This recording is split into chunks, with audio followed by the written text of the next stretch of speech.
of our school, John Moffat. And every day we're proud to say the name of our school, John Moffat.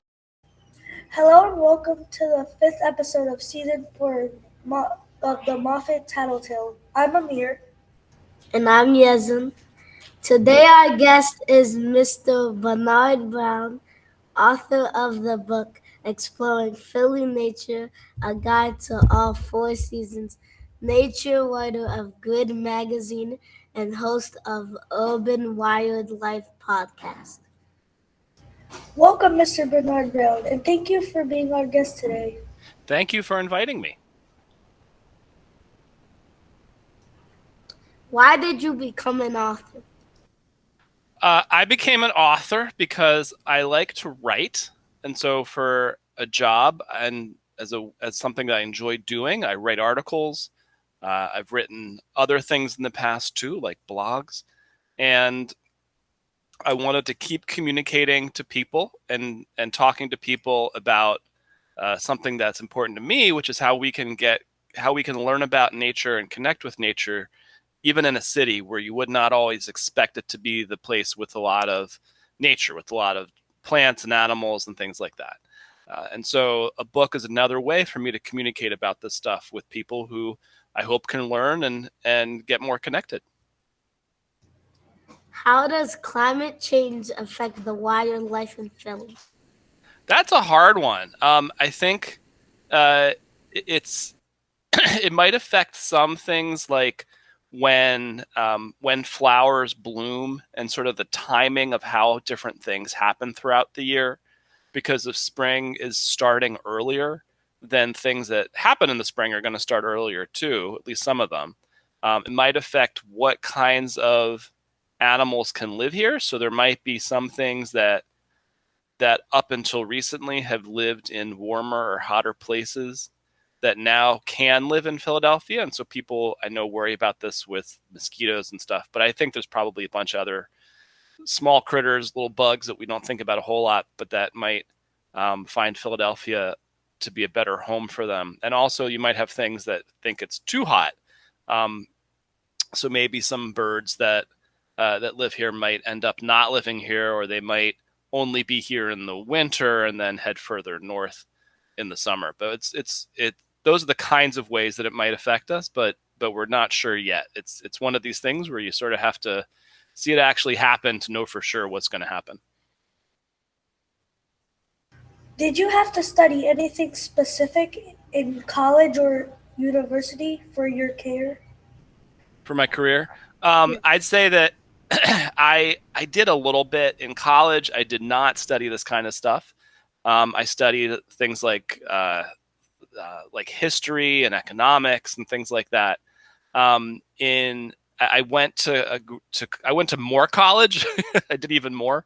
So I got what's called a graduate degree, a master's degree, in something called public policy, which is a lot about how the government operates. But I did focus in that on environmental policy. So how the government makes rules or does different things around protecting the environment. So I did study some of that in graduate school. But I'll say a lot of what I write, most of what I write about is stuff that I just keep learning about since I've been in school, right? It's been a long time since I graduated. But when you graduate, it doesn't mean you stop learning, right? And one of the fun things about writing for a magazine like I do is that every month I get to learn about new things because I'm writing more articles. And so it's kind of like I never stopped, at least for me, the fun part of school, where you get to learn about new things and talk about them. Describe your difficulty and time it took to earn your degrees. I guess I'd have to say it wasn't, and this is a long time ago, so again, I might not remember everything exactly how I would have been thinking about it back when I was earning my degrees. But I think looking back on it, I think the difficulties, I honestly didn't find it too difficult. I think for me, someone who not everybody loves sitting around and reading stuff, right? A lot of people are perfectly smart people who just would rather be out doing stuff than sitting around reading, right? And so I think I'm one of the people who, for a lot of my life, really enjoyed sitting around and reading about stuff. And so for that reason, the degrees I did really fit well with what I enjoy. And so I think I didn't find it too difficult. Looking back, I think there are some classes I might have done better in if I'd studied a little harder or did my homework a little better. But I think overall, yeah, I'm lucky in this way. I didn't find it to be too difficult. What places do you recommend to people in Philly to see beautiful wildlife and good for views? I think I'll start off with anywhere that you happen to be. I think there's always some bird or some squirrel or something like that that's around that you can watch.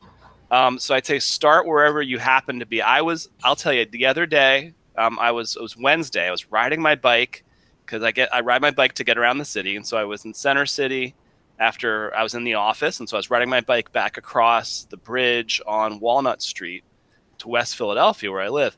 And just over the bridge, again, this isn't a place you think of as a nature preserve or a park, but just over the bridge, there was a flock of birds called chimney swifts. And these are birds that they don't look like much, but they fly all over the city. They live all around the city in the summer, and they are beautiful to watch fly. They're like acrobats. And I sort of like slowed down so I could look around me at these birds because I just was so amazed. So I'd say I start off by saying pay attention wherever you are.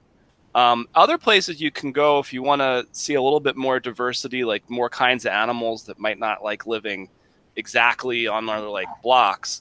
You might go to any of Philadelphia's parks. We got a great park system. So maybe near where in your neck of the woods, that might be along the riverfront.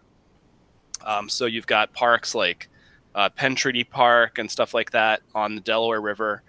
You've got Tacony Creek Park. I don't think that's too far. And if you want to go even further, you've got parks like Pennypack Park, John Hines National Wildlife Refuge, the Wissahickon, the Schuylkill Center for Environmental Education. We've got a lot of parks in that way that you can go out and take a walk.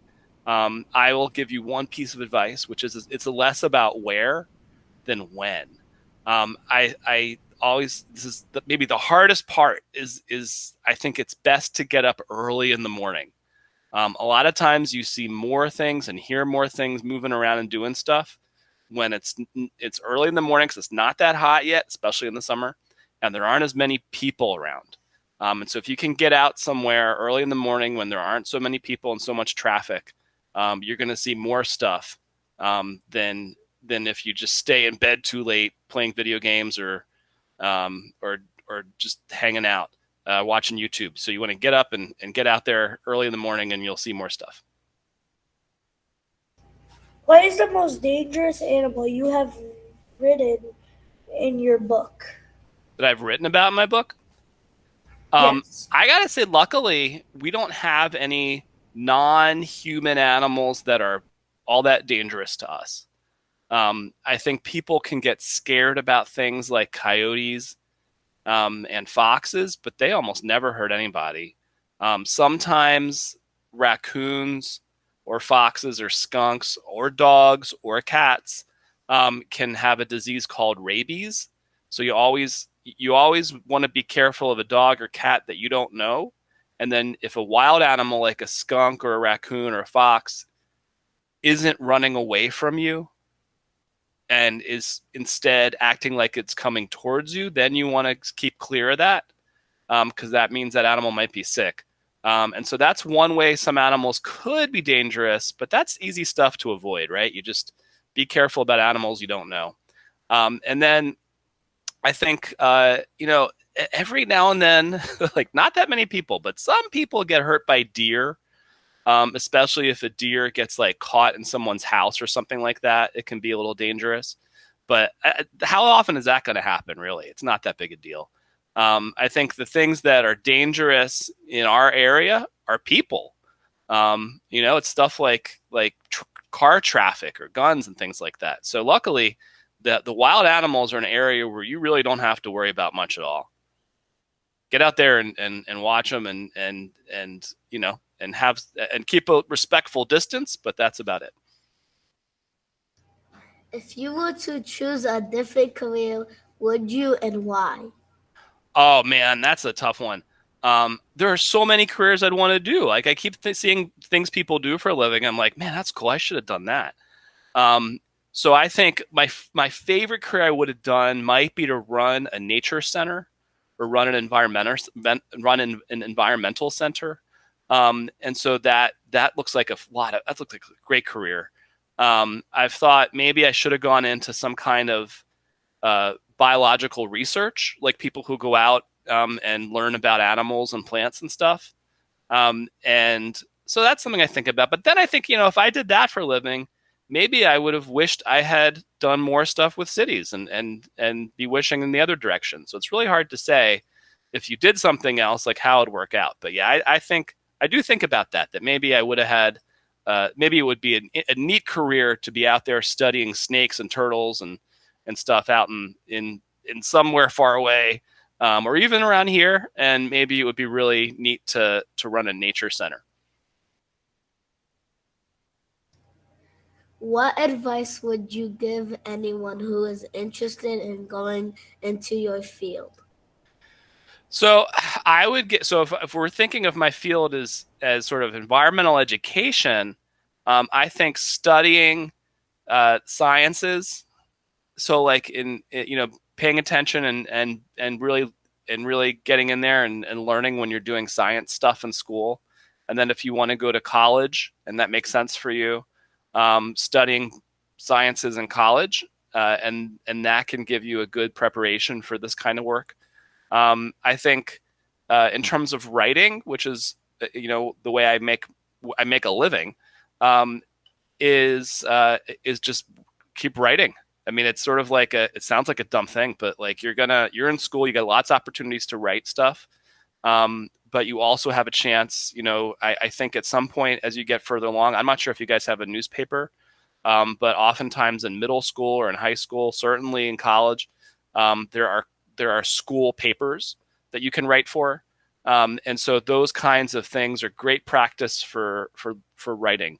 The thing to do is keep writing, practice writing, and you're going to get better at it. It's just one of the things you just got to keep doing and learning from your mistakes and trying harder. Where is the most diverse population of animals in Philly? The most diverse population of animals. Wow, that's a good one. I think of animals. It's going to be kind of funny what I'm going to tell you. It's going to be parks right along the Delaware River. And I'll tell you why. Because what you have a lot of are, if you're in the water, you got a whole lot of kinds of fish, right? And other things like crayfish and mussels that are critters that live under the water. And then you have a lot of different kinds of birds, some that live there all year, but a whole lot of birds that are passing through or just spend part of the year. So you might have some ducks that are here during the winter. You might have some birds like swallows that are breeding there and raising their babies in the summer. Then they go down south somewhere else. And then you have birds that sort of pass through on their way to other places. So people can find hundreds of different species of birds along the water when you add it all up. And then, of course, you got all those different fish and everything in the water. You've got the raccoons and animals and otters and beavers, so the mammals that might live around the water, and snakes and turtles. So I'd say pick a park that's right along the waterfront, and that's where you're going to have your highest biodiversity of animals. What are some of the rarest animals we may find in Philly? That's a tough one. So we have different animals in Philadelphia that are, I'd say that are rare in Pennsylvania.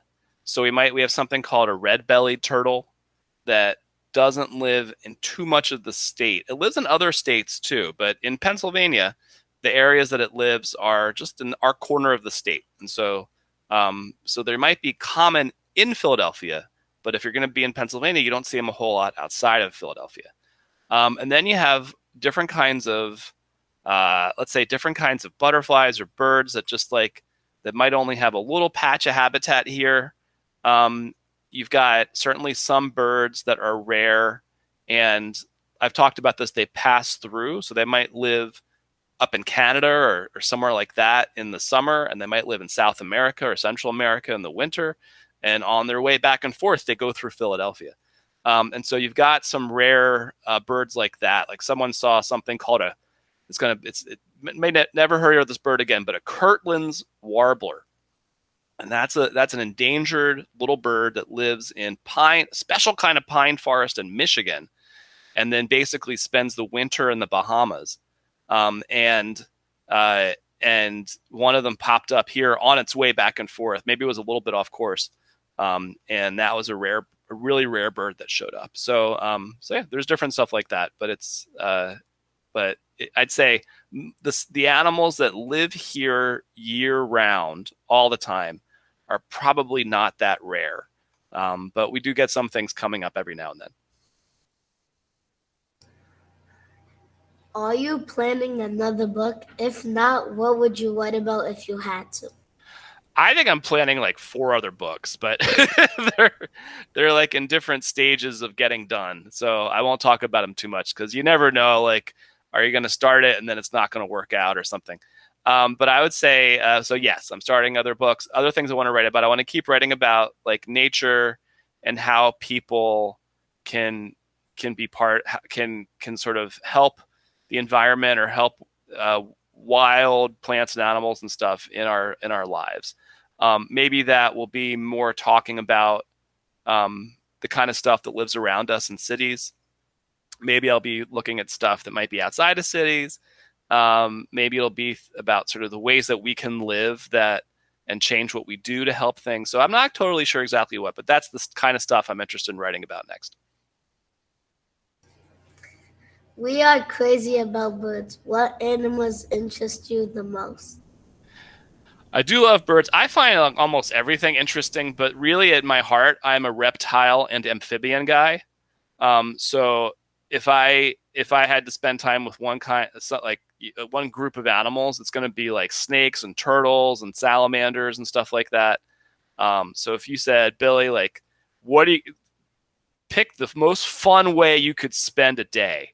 And for me, it's going to be like looking for turtles, or it's going to be like hiking on a mountain looking for rattlesnakes, which would be outside of Philadelphia. We don't have any venomous snakes here in Philadelphia, but I would be going out and doing those kinds of things just because those are the animals that I like the most.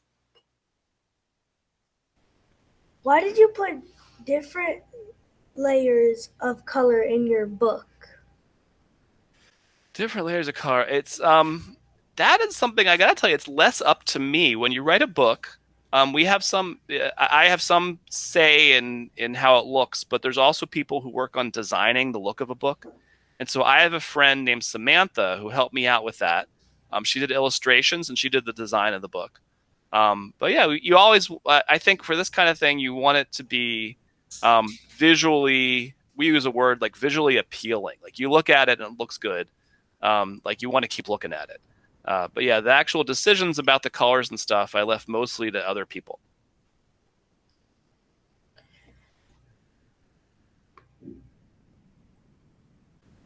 I think everyone has experienced waking up and seeing a dead animal on the road.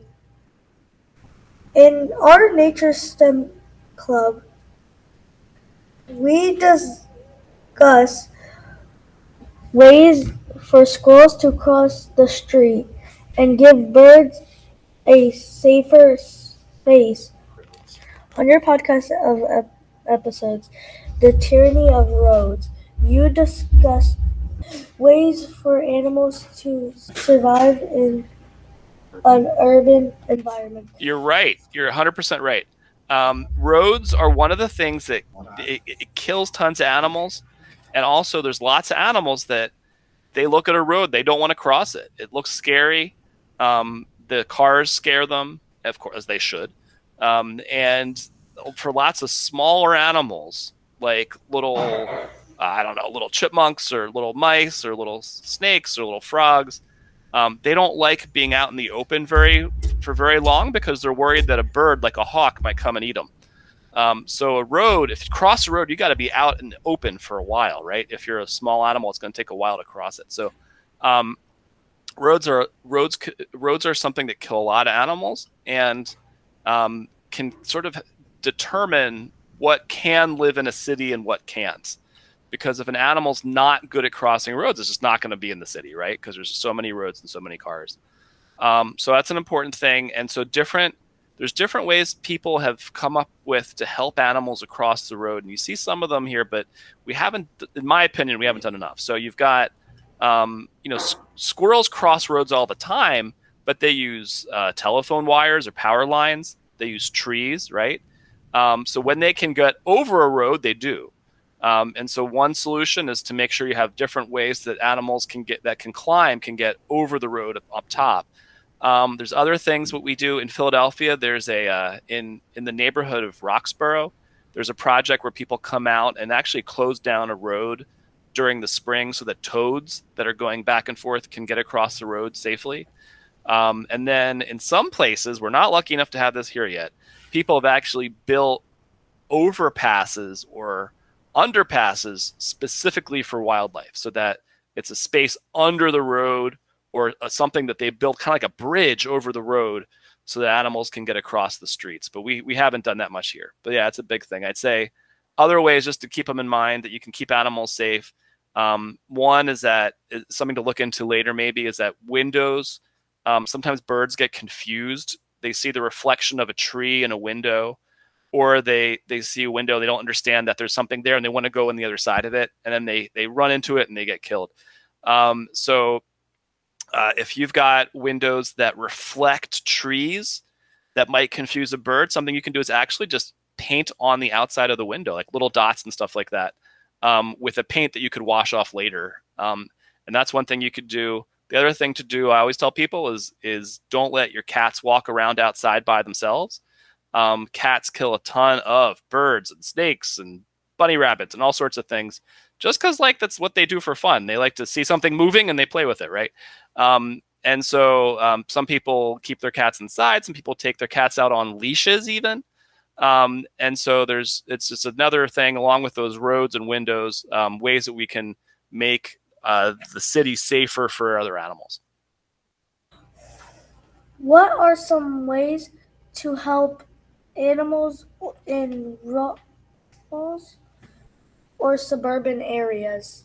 Well, I mentioned a bunch of things just now. Like windows, cats, roads. Those are big things right there. A lot of what you plant in gardens can help animals. So if you think about what a lot of birds do around us, and birds, and I guess we'll talk about birds and bugs. We don't talk about bugs enough because they're so little, and I think they make people feel a little bit icky sometimes. But when you plant plants that, I'll put it this way, that are from our area, we call them native plants, then the bugs that are from our area know how to eat them. And a lot of bugs only eat like one or two kinds of plants. And so then you have those bugs that help build up the local food chain, the local food pyramid. So other things eat the bugs, birds eat the bugs. And so what you plant in your garden, if you've got a garden, you can plant stuff. What you plant can help all kinds of animals from the little ones up to the bigger ones. And I'll add one more thing, is be careful about feeding animals outside. I think bird feeders are usually considered to be okay, but I'd say if you see whether it's anything from cats to raccoons, like animals like that, bigger animals outside, even deer, people might feel like, oh, it's nice to give them some food outside, but it can be bad for the animals, and it can also bring animals together in ways that help them transmit diseases back and forth so they can all get sick. And it also can sort of make animals like foxes or deer, things like that, or raccoons, it can make them less afraid of people. And so then that can create conflicts with people. Have you heard about the beaver in Petrini Park? What does it mean for Philly? I have heard about that beaver. Yeah, I saw some of the bushes and little trees that it's eating. I think it's a great thing for Philly. It can be a little more challenging when you're taking care of a park if you plant some bushes and the beaver comes along and eats them, right? That can be kind of frustrating. But I think there are things you can plant that bounce back pretty well after beavers eat them. And it's great. It's an animal that was missing from Philadelphia. When you guys think about this, for 350 years, we had no beavers in Philadelphia because we trapped them so much a long time ago, like 350 years ago, for their fur. And then about 70 years ago, I think, in the middle of the 20th century, we started putting beavers back in Pennsylvania, but like really far away from Philadelphia. And they've been spreading out from there. And so it's a really wonderful thing that we've got this animal that was missing for, again, like 350 years. It's a really long time. And now they're coming back. It's fabulous. Who are you excited about to have on your podcast? Oh man, that's a good one. I'm trying to get someone to come on the podcast and talk about sturgeon. Some other things too, but I'll start with that sturgeon one. And there's a guy I'm going to talk to about jumping spiders. And so do you guys know what jumping spiders are? Some nods, some people aren't sure. They're usually small spiders. They don't make webs. They hunt bugs by like looking for them and then like jumping and grabbing them. So they're a lot of fun to watch. A lot of them are really pretty. And so we're going to talk about like jumping spiders in cities. And then the sturgeon, other side of the spectrum. There are fish that are 14 feet long and weigh like 800 pounds. So when you think about what's 14 feet long, like cars are 14 feet long, right? So like there's fish that are that big that live in the ocean, but then they come to lay their eggs in the Delaware River, right outside of our city. And so I'm trying to get someone to come on and talk about sturgeon, just because it's so awesome that we've got these like massive fish that hang out in our rivers. And so those are the topics: jumping spiders and sturgeon that I'm working on right now to get people to talk on the podcast. Do you like to go and find fossils? If so, have you found one yet? I have not. It's something I haven't gotten into doing. Part of it is that we don't live in an area that's fabulous for the kinds of rocks that you find fossils in. So I haven't done a lot of that. But it is really neat. I do like it if I'm in an area that's got more limestone. That's a kind of a rock that you find that's made from, that used to be at the bottom of oceans. It's a sedimentary rock, and you can find like the impressions of shells and stuff like that. So certain kinds of fossils in there. That's really neat. No, I actually, recently, though, I was at a place that I go outside of Philadelphia, but not too far away. They showed me a whole bunch of Indian of spear points and arrowheads that they've found over the years. And they're not fossils, but they're really old. And that was just really moving for me, that you could see these things that people who lived here maybe like 2,000 years ago were making and using. But yeah, the fossil part, we're just not in the best spot for it. And so it just hasn't been something that I've looked for much.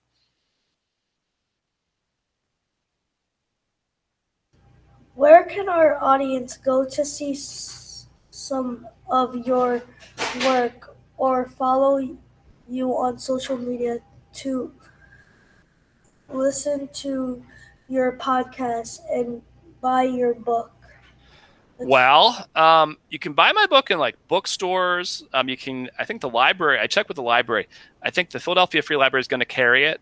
So that means you could get it out of the library. And that way you don't have to spend any money on it, which is, I always think it's how I read most of my books, right? I get them out of the library. And so that's one way you can buy it, again, like on all the book sites, like Barnes & Noble or Amazon. You can also, like I said, bookstores. Podcast, you can listen to it basically any podcasting app you've got. And then I've got a website that I set up with a friend of mine called phillynature.org, and you can find a lot of stuff there. And then I'll say Grid Magazine. I think we target the magazine at grown-ups for reading, but yeah, I'm always writing for Grid, and we got a lot of great stuff in there about Philadelphia and the environment. So those are all great places to follow the stuff I'm working on. On Instagram, I do have an Instagram account. I think it's Philly Billy Nature. So you can find me at those 3 words all stuck together, Philly Billy Nature on Instagram. Mr. Bernard Brown, thank you for being our guest today. We appreciate it. Come back anytime. I appreciate it too. I had a great time. And when you got this posted, share it with me because I want to listen to it and share it with my friends, okay? Well, that concludes episode of Moffat Tattletale. Be sure to subscribe to us on Spotify and our YouTube channel. We always try to do our best for Moffat School tops all the rest. We're very proud to shout out loud the name of our school, John Moffat. Can't stop it. Thanks, guys. Or give them some emojis, show them you appreciate this time. Thank you. Thank you. You guys are so much better at these emojis than I am. My favorite animal is a python. Mr. Billy? Ask? I'm a big fan of pythons too. Yeah. Sometimes I wish I lived in Australia because they got all these pythons that are native there. Yeah. All right. I'm going to ask you, what kind of animals do you like the most? I like maybe alligators, kind of reptiles and lizards. Awesome. Anybody else got anything? Any animals they really like? Some of you guys haven't talked much. I might ask Kira, what about you? Well, my personally favorite animal would be the peregrine falcon. And do you know we have peregrine falcons in Philadelphia? No, not wild. Oh, you can watch peregrine falcons in Philadelphia. So it's something you can maybe look up a little bit more later, but in Center City, we've got peregrine falcons nesting in the neighborhood called Manayunk. There's a pizza place where you can get a slice of pizza or get lunch and stand outside and you can watch peregrine falcons that are nesting in Manayunk. You could do it this weekend if you wanted to. So yeah, we got peregrine falcons are amazing animals, and it's they're actually, you don't see them every day, but if you're out there looking up and whatnot, then you can see them pretty often. I'd say the key thing to do with peregrine falcons is go online and listen to what they sound like, because they have a few different calls that they make. And when you hear those, then you look up and you can try to find them. But yeah, that's a great choice, and it's one that people don't expect to find in Philadelphia, but we got them. Yeah. All right, guys. Any more? What's the next question for me?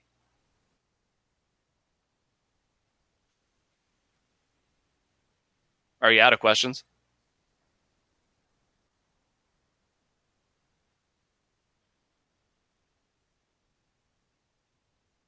Maybe. Hey, Delilah, what's your favorite animal? I don't know. I honestly like different kinds of animals. Like, All right. Well, give me one example of one of the kinds of animals you like. dogs. You like dogs. A lot of people Yeah. like dogs. That's fair. And is that Jailing? Yeah, I think so. What kind of animals do you like? I like dogs. We got a lot of dog fans. Do the dog fans here like foxes? Maybe not. Okay. Those are an animal that you see a lot in Philly parks, especially, like I said, if you get out there early in the morning before other people are out there too much. I've seen red, we call them red foxes. I've seen them in most of the big parks in Philadelphia. And once you learn what their footprints look like, Then what you can do is after it snows, if you can get into a park after it snows, you can get out there and look for their footprints. And one of the keys that you're looking for is, when you have a dog, the dog's usually walking with a person, right? But if you're out in a park and you're out there after it snows and there's no one else around and you look down and you see some what look like small dogs